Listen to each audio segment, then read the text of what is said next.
Les avions, il est une catégorie de voyageurs de plus en plus nombreuse et qui pose quelquefois des problèmes d'organisation aux aéroports. Ce sont des travailleurs immigrés qui vivent en France et puis qui se rendent pendant la durée de leurs vacances dans leur pays natal.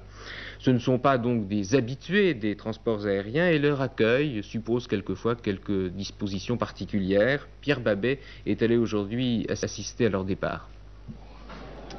Cette année, ils sont 70 000 à mettre entre parenthèses ce mois d'août pour aller le vivre là-bas, en Algérie, au Maroc ou en Tunisie.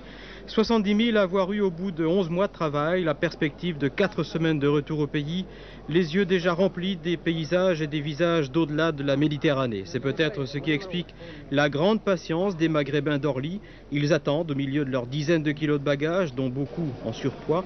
Mais au fil des années, les opérations et les conditions de départ s'améliorent. On est loin, très loin désormais, des cohues, des bousculades et même des bagarres des premières années de migration aérienne. Cette année, Aéroport de Paris et l'Office national d'immigration ont eu le courage de considérer le problème dans sa particularité. Les voyageurs en direction d'Alger par le vol Air France de 14h40 sont priés de se présenter à l'enregistrement des bagages, guichet 10 et 11. Merci.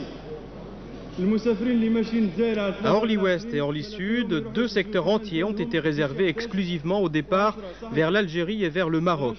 Et là, des collaborateurs interprètes orientent les voyageurs, ils les guident vers les files d'attente correspondant à leur destination et surtout s'assurent que cette désastreuse pratique du surbooking n'a pas cette année dépassé les tolérances admises.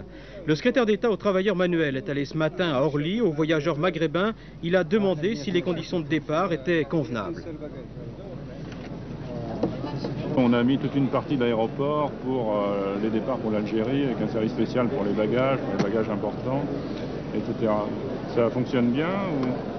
Pour l'instant, je fais la queue, je ne peux pas confirmer si ça se passe bien. Je verrai bien si ça dure longtemps ou bien ça va se passer bien. En 1 heure ou une demi-heure, je ne peux pas dire. Et votre famille est en Algérie? Oui.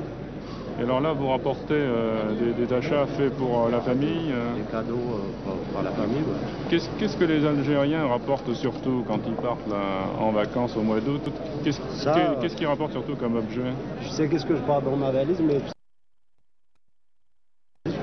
Vos camarades, là, qu'est-ce qu'ils rapportent chez eux? Plutôt des postes moi, radio? Je sais ce que j'ai mis là. Ce qu'ils ont mis là-dedans, je peux pas le dire, moi. Reste à savoir maintenant ce qu'après 4 semaines de détente et de repos seront les conditions de retour, alors que tous les autres voyageurs convergeront eux aussi vers les aéroports de la région parisienne.